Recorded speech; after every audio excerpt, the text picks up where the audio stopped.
सवाल तो अब ये उठता है कि आखिर देश की राजधानी दिल्ली में या देश के किसी भी कोने में हनुमान जयंती पर अगर शोभा यात्रा निकाली जा रही है तो दिक्कत किन लोगों को है?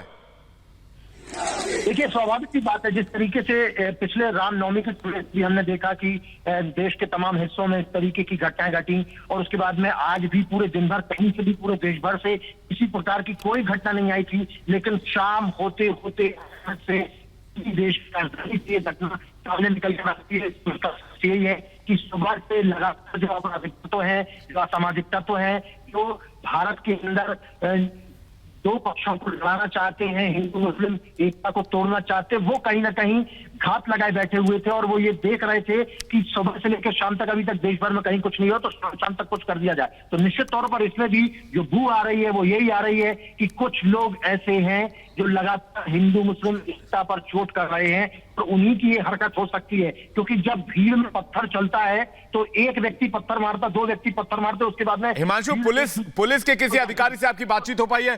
पुलिस का पक्ष पता चल पाया है? क्योंकि पुलिस वहां मौजूद थी और एक पुलिस का अधिकारी घायल भी है इसमें, जिनको गोली लगी है। बिल्कुल खबर सामने निकल कर आई, लेकिन पुलिस के द्वारा अभी तक इसकी आधिकारिक पुष्टि नहीं की गई है, इसलिए फिलहाल ये कह पाना बिल्कुल मुश्किल होगा कि किसी पुलिसकर्मी को गोली नहीं लगी है। लेकिन ये जरूर कहा जा सकता है कि वहां पर फायरिंग हुई जिसमें गोली लग सकती है। अब वो गोली जब तक हिमांशु, क्या ऐसा लग रहा है कि शोभा यात्रा की आड़ में कुछ लोग फायदा उठाने की कोशिश कर रहे थे, कुछ लोग माहौल खराब करने की कोशिश कर रहे थे, कुछ लोग चाहते थे कि दिल्ली अशांत हो जाए? बिल्कुल श्वेता, 100% इसमें किसी न किसी इंटरेस्ट के चलते यहाँ पर ये वो किया है, क्योंकि सुबह से शाम तक में कई जगहों पर पूरे देश भर में हमने देखा है कि सुबह भी शोभा यात्राएं निकली हैं, दोपहर में भी शोभा यात्राएं निकली हैं, अलग अलग जगहों पर जुलूस निकाले गए हैं, हनुमान चालीसा का पाठ किया गया है। हिमांशु, आपके पास लौट रहे हैं, हमारे साथ इस वक्त कपिल मिश्रा जी जुड़ चुके हैं। कपिल मिश्रा जी, किन लोगों को बुरा लग रहा है कि इस तरह से शोभा यात्रा निकल रही है, शांतिपूर्वक शोभा यात्रा निकल रही है, पथराव कर दिया जाता है दिल्ली में? देखिए, ये वही मॉडल है जो कभी अमरनाथ यात्रा पे पत्थर चलाकर चलाया जाता था। जो कश्मीर में करते थे वो करौली में, खरगोन में और आज जहांगीरपुरी में करने की कोशिश की गई है। और ये इलाका दिल्ली के दंगों की चार्जशीट में भी इसका मेंशन है। उमर खालिद ने खुद बोला कि जहांगीरपुरी से बांग्लादेशी घुसपैठियों को लाके रास्ते बंद कराए जाएंगे। यानी दिल्ली के दंगे और शाहीन बाग के समय से ये अपराधी एक्टिव हैं। पीएफआई का जो मॉड्यूल जिसकी बात हो रही थी वो यहाँ पे एक्टिव है और इसको आतंकी हरकत मानना चाहिए, दहशत फैलाने की कोशिश मानना चाहिए। और इस इलाके को बांग्लादेशी घुसपैठियों की बस्ती कहा जाता है। मुझे लगता है कि जो खरगोन में हुआ है और जो योगी जी ने किया है, अब इन घुसपैठियों के साथ वही करने की जरूरत है। जिसके हाथ में भी पत्थर आए उसके घर पे बुलडोजर चलना चाहिए, उसकी पहचान की जानी चाहिए और अपराधियों को बाहर किया जाना चाहिए। कपिल जी, सिर्फ पथराव नहीं हुआ है, खबर ये आ रही है कि एक पुलिस वाले को गोली भी लगी है, गोली भी चलाई गई है वहां पर। तो ये बिल्कुल एग्जैक्टली दिल्ली के दंगों वाला मॉडल है जिसको रेप्लिकेट करने की कोशिश की जा रही है।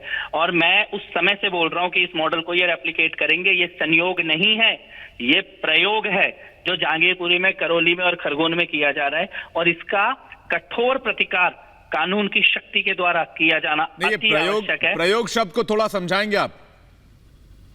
जी, ये एक्सपेरिमेंट है। निहत्थे लोग जब अपना शांतिपूर्ण तरीके से कोई उत्सव मना रहे हो तो घेर के मारने का एक्सपेरिमेंट। छतों में पहले से पत्थर इकट्ठे किए जा रहे हैं, पहले से पेट्रोल बम इकट्ठे किए जा रहे हैं और उसके बाद पहचान करके लोगों को मारा जा रहा है और देश के अलग अलग हिस्सों में एक साथ इन गतिविधियों को किया जा रहा है। मुझे लगता है कि समय आ गया है इसको एक टेरर एक्टिविटी के तौर पर ही देखा जाए। कपिल मिश्रा जी, अभी हमारे साथ पवन शर्मा जुड़े थे, आम आदमी पार्टी के स्थानीय विधायक हमारे साथ जुड़े थे, जो साफ तौर पे कह रहे थे कि वो पूरी तरीके से प्रशासन और पुलिस की जिम्मेदारी तय कर रहे थे। आम आदमी पार्टी सरकार की कोई जिम्मेदारी उनको लग रहा था तय नहीं करनी चाहिए। सरकार को वो कह रहे थे कि सरकार के संज्ञान में ही कुछ नहीं है। नहीं, देखिए, उनका वोट बैंक है, बांग्लादेशी घुसपैठी और रोहिंग्याओं के वोट बैंक के सहारे वो सत्ता में बैठे हुए हैं। तो उनकी मजबूरी है कि आतंकवादियों को बचाएं, जिहादियों को बचाएं, पत्थरबाजों को बचाएं। लेकिन ये बात स्पष्ट है कि शांतिपूर्ण तरीके से अपना त्योहार मना रहे लोगों पर पहचान करके हमले किए जा रहे हैं। और कपिल मिश्रा जी, जो तस्वीरें हम देख पा रहे हैं ये तो बहुत चिंता बढ़ाने वाली हैं। हाथों में लोग तलवार लिए हुए हैं। इसीलिए मैं ये कह रहा हूं कि ये प्री प्लान्ड तरीके से दंगे किए जा रहे हैं। हथियार बम और पत्थर ये पहले से इकट्ठे किए जा रहे हैं और इसके खिलाफ निर्णायक कार्रवाई करने का बिल्कुल समय आ चुका है। कपिल जी, आपको कोई जानकारी मिली है इस बारे में, जहांगीरपुर में क्या हुआ? हाँ, मेरे को जानकारी है। जहांगीरपुरी में जो हनुमान जी की शोभा यात्रा निकल रही थी उसमें घेर के हमला किया गया है, पत्थरबाजी की गई है, तलवार चलाई गई है, गोलियां चलाई गई हैं और इस वक्त वहां पे जो स्थिति है वो दंगों जैसी स्थिति है। आप जा रहे हैं वहां पर, मिलेंगे लोगों से? नहीं, इस वक्त तो किसी को भी नहीं जाना चाहिए वहां पे। मेरा ये मानना है इस वक्त केवल पुलिस वहां पे होनी चाहिए, अपराधियों की पहचान होनी चाहिए, उनके खिलाफ कार्रवाई होनी चाहिए। लेकिन जो घायल हुए हैं, जिनको चोट लगी है, जिनको घेर के मारा गया है, जरूर उनसे मिलने भी जाऊंगा और उनकी सुरक्षा सुनिश्चित करेंगे और अपराधियों के साथ ऐसी कार्रवाई हो कि उसके बाद कोई करने की हिम्मत ना कर पाए, इसके लिए भी दबाव डालेंगे। कपिल मिश्रा जी, एक बात ये भी है, पूरी जो तस्वीरें हम इस वक्त देख रहे हैं, तलवार लिए लोग हैं, यानी कि ये तो पूरी सुनियोजित साजिश है। लोगों को पता था शोभा यात्रा इतने बजे निकलेगी, इस रास्ते से निकलेगी और इसका फायदा उठा लिया जाए, दिल्ली को दंगों की आग में फिर से झोंक दिया जाए। हर जगह सुनियोजित साजिश है। करौली में सुनियोजित थी, खरगोन में सुनियोजित थी, हिम्मतनगर में सुनियोजित थी और दिल्ली में सुनियोजित है। ये एक टेरर मॉड्यूल है, ये आतंक फैलाने की कोशिश है और वेल प्लान्ड तरीके से ये हमले किए जा रहे हैं। कपिल मिश्रा जी, आपके पास ये जानकारी है कि अचानक क्या हुआ? भाई शोभा यात्रा तो शांतिपूर्वक निकल रही थी, फिर क्यों आकर के वहां पथराव होने लगा, तलवारें हाथ में निकाल ली गई? नहीं, देखिए, अचानक कुछ नहीं हो रहा है, आप ये बात समझिए। ये तो शोभा यात्रा में कभी बोलेंगे हमें गाना पसंद नहीं आया, कभी बोलेंगे हमें नारा पसंद नहीं आया, कभी बोलेंगे हमें झंडा पसंद नहीं आया, लेकिन कभी बोलेंगे हमें रूट पसंद नहीं आया। लेकिन इतनी तैयारी, ये तलवार, हथियार, बम, पत्थर ये पहले से इकट्ठे करे जा रहे हैं। वेल प्लान्ड तरीके से दंगों की आग में झोंकने की कोशिश है। बड़े आतंकवादी हमले नहीं कर पा रहे, इसलिए छोटे छोटे आतंकवादी हमले किए जा रहे हैं। शुक्रिया कपिल जी, हमसे बातचीत करने के लिए। कपिल मिश्रा हमारे साथ जुड़े हुए थे, बीजेपी नेता, और बता रहे थे कि ये संयोग नहीं, एक प्रयोग है और इसी के आधार पर इस शोभा यात्रा को नुकसान पहुंचाने की कोशिश की गई, शोभा यात्रा पर हमले हुए। लेकिन अचंभा में डाल देने वाली तस्वीर यह है जो स्क्रीन पर आप देख रहे हैं, हाथों में तलवारें लहराई जा रही हैं और जहांगीरपुरी का इलाका जहां पर साफ तौर पर देखा जा सकता है। श्वेता, ये वाकई डरा देने वाली तस्वीर है। देश की राजधानी में इस तरह का माहौल और ये ताजा तस्वीर जब वहां अतिरिक्त पुलिस बल की तैनाती कर दी गई है। बिल्कुल, जहांगीरपुरी के सी ब्लॉक में ये बताया जा रहा है कि शोभा यात्रा निकल रही थी हनुमान जी की जयंती के मौके पर और उसी वक्त कुछ लोग वहां पर पथराव करना शुरू कर देते हैं, हाथों में तलवार लेकर के पहुंच जाते हैं, जिसमें एक पुलिस ऑफिसर भी जख्मी हुआ है, उसको गोली लगी, ये जानकारी मिल पा रही है। और फिलहाल इस वक्त आप देख रहे हैं पूरे इलाके में भारी पुलिस फोर्स की तैनाती की गई है। लेकिन सवाल यह है कि आखिर कौन है वो लोग जो इसके पीछे हैं, कैसे घरों में पत्थर रखे गए, ये तलवारें कहां से आई, क्या ये सोची समझी साजिश थी? क्योंकि कपिल मिश्रा इसी और इशारा कर रहे थे कि ये सब कुछ सोचा समझा है, सुनियोजित है।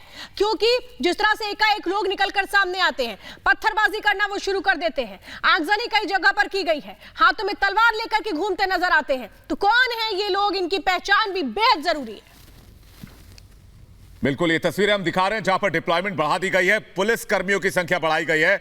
और आपको बता दें कि इस तस्वीर में आप जो देख रहे हैं वो दिल्ली के जहांगीरपुरी की तस्वीर है, जहां पर हाथों में तलवार लहराए जा रहे हैं और शोभा यात्रा यहां निकाली जा रही थी हनुमान जयंती के मौके पर। लेकिन उसके बाद की तस्वीर आप देखिए, जहांगीरपुरी की तस्वीर आपको सोचने पर मजबूर करेगी, आपको इस बात को सोचने पर मजबूर करेगी कि आखिर देश की राजधानी का माहौल कैसे जानबूझकर और एक साजिश के तहत खराब किया जा रहा है। क्या शोभा यात्रा निकालना दिल्ली में अलाउ नहीं है, यह सवाल भी, और यह सवाल इसलिए क्योंकि शोभा यात्रा निकाली जाती है तो उस पर पथराव किया जाता है, उस पर हमले किए जाते हैं, जिसमें कुछ लोग घायल भी बताए जा रहे हैं और आधिकारिक पुष्टि का हम इंतजार कर रहे हैं कि कितने लोग इसमें घायल हुए हैं। लेकिन यह तस्वीर वाकई सोचने पर मजबूर कर रही है। हालांकि पुलिस ये दावा कर रही है कि कड़ी कार्रवाई की जाएगी, पूरा एक्शन लिया जाएगा, जांच शुरू कर दी गई है। लेकिन ये तस्वीरें जहांगीरपुरी की दिखा रहे हैं जहां शोभा यात्रा के दरमियान न सिर्फ पत्थरबाजी हुई, गोलियां भी चली, ऐसी खबर मिल रही है, और आगजनी भी की गई।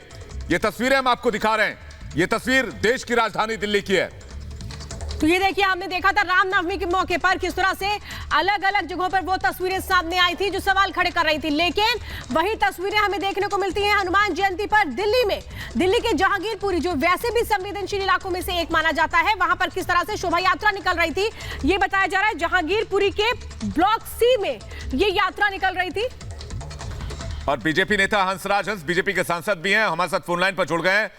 हंसराज जी, दिल्ली की यह तस्वीर वाकई सोचने पर मजबूर कर रही है, आखिर हो क्या रहा है दिल्ली में, देश की राजधानी में? आपने ठीक कहा, ये सोचने पे मजबूर कर रही है इस पे पीछे कौन किसकी साजिश है, क्या सोच है, तो जितनी जल्दी हो सके एजेंसी, भारत सरकार का सिस्टम, हम रल मिल के उस शख्स को, उस लोगों को, उन ऐसी ताकतों को एक्सपोज करें, लोगों में नंगा करें। हर धर्म एक दूसरे को प्यार करता है, ये गुलदस्ते की तरह हम लोग रह रहे हैं। इस मुल्क में ईद भी मनाई जाती है, रामनवमी भी मनाई जाती, दिवाली भी मनाई जाती, हनुमान जयंती भी मनाई जाती है और क्रिसमस ईव भी मनाई जाती है। कभी प्रॉब्लम नहीं कोई आई। लेकिन अगर ऐसा हो रहा है, ये सीरीज टाइप हो रहा है सारा, तो बहुत बड़ी प्लानिंग है इंटरनेशनल, इसलिए कि हमारा मुल्क, हमारी कंट्री, हमारा भारत नंबर 1 होने जा रहा है। और हमारे प्रिय प्रधानमंत्री जी, आपने देखा होगा यूक्रेन और रशिया के केस में, प्रधानमंत्री उन्होंने बोला कि एक ही शख्स हमें बचा सकता है, एक ही मुल्क बचा, वो प्रिय प्रधानमंत्री मोदी जी। तो इस वजह से मेरा ख्याल है इंटरनेशनली जो ताकतें हैं हमें आपस में लड़ाना, नुकसान करना, वो बेनकाब हों। और मैं अपील भी करता हूं सारे समुदाय, सारे धर्म प्यार से रहें, जल्दी से जल्दी ये साजिशी लोग। हंसराज जी, आप कह रहे हैं कि इस घटना के पीछे विदेशी ताकतें हो सकती हैं और उनके एजेंट्स यहां पर मौजूद हैं जिन्होंने इस घटना को अंजाम दिया है। हाँ, देशी है या विदेशी है, जहां से भी देशियों को विदेश से कुछ ना कुछ हो रहा है, या अंदर से भी साजिश है, वो देशी हो या विदेशी हो, वो गलत आदमी है, उसको पनिश करना चाहिए। They have punished without any kind of delay. Hansraj ji, जल्दी एक्सपोजन। हाँ, आप ये भी कह रहे हैं कि अंदरूनी ताकतें भी हैं जो इस तरीके से जो लोग पत्थरबाजी कर रहे हैं इनको सपोर्ट करती हैं। या बैरूनी है, ये ताकतें तो गलत है, सोच तो घटिया है। मजहब का दुश्मन बना देना, धर्म का, मुल्क का, तो ये है तो गलत लोगों का ना। आप ये तो एजेंसी, भारत सरकार का सिस्टम, हम उस सिस्टम के हिस्से हैं, रल मिल के ढूंढते हैं कहां से क्या। हंसराज जी, जो तस्वीरें आई हैं बड़ी चिंता बढ़ा रही हैं। हाथों में तलवार लेकर के लोग घूम रहे हैं। आप अंदाजा लगाइए, दिल्ली की सड़कों में हाथों में तलवार है, पत्थरबाजी चल रही है। आखिर क्या हो रहा है जहांगीरपुरी में लोगों के घरों में? बहुत बुरी बात है। फिर भी मैं अपील करता हूं, शांति बनाए रखें। ये पेड़ लोग होते हैं भैया, लालच में या पता नहीं क्या है। प्लीज, ये हार्ट ऑफ इंडिया है, कैपिटल है हमारा भारत, बहुत खूबसूरत मुल्क है पूरी दुनिया में, और उसका दिल दिल्ली में है। तो प्लीज इसको दोज़ख ना बनाएं। दिल्ली सरकार की भी तो जिम्मेदारी है हंसराज जी, दिल्ली सरकार की भी तो कोई एक जवाबदेही होगी कि वो इस तरीके के माहौल को ना बनने दे, बिगड़ने ना दे दिल्ली के माहौल को। सबसे पहले वो रूलिंग पार्टी जो दिल्ली है उसकी बनती है, वो भी कोशिश करे, सेंटर भी करे। जी, बहुत बहुत शुक्रिया हंसराज जी। हंसराज हंस हमारे साथ बीजेपी सांसद इस वक्त मौजूद थे और बता रहे थे कि ये एक बड़ी साजिश हो सकती है जिसे बेनकाब किया जाना बहुत जरूरी है, जिसका पर्दाफाश होना बहुत जरूरी है। लेकिन एक के बाद एक एक्सक्लूसिव तस्वीरें हम आपको लगातार दिखा रहे हैं, जो हर तस्वीर एक साजिश की तरफ इशारा करती नजर आ रही है। तो तस्वीरें इस वक्त आप देख रहे हैं किस तरह से एक पुलिसकर्मी भी जख्मी हुए हैं, बताया जा रहा है इनको गोली लगी है। ये आप देख रहे हैं शाम को जब शोभा यात्रा निकल रही थी जहांगीरपुरी के सी ब्लॉक से, शोभा यात्रा निकली और उसके बाद किस तरह से वहीं पर बड़ी संख्या में लोगों की मौजूदगी और पथराव शुरू हो जाता है। कहा जा रहा है दोनों तरफ से पथराव शुरू हो जाता है, हाथों में तलवार लेकर के लोग पहुंच जाते हैं। लेकिन इस वक्त आपको बता दें भारी पुलिस फोर्स की तैनाती कर दी गई है। सवाल यही है कि आखिर शोभा यात्रा निकालना क्या गुनाह हो गया है जो इस तरीके से पत्थरबाजी की जाती है? जो लोग वहां पर शोभा यात्रा निकाल रहे होते हैं उनके साथ किस तरह से मारपीट की जाती है, आगजनी कर दी जाती है, आखिर क्यों?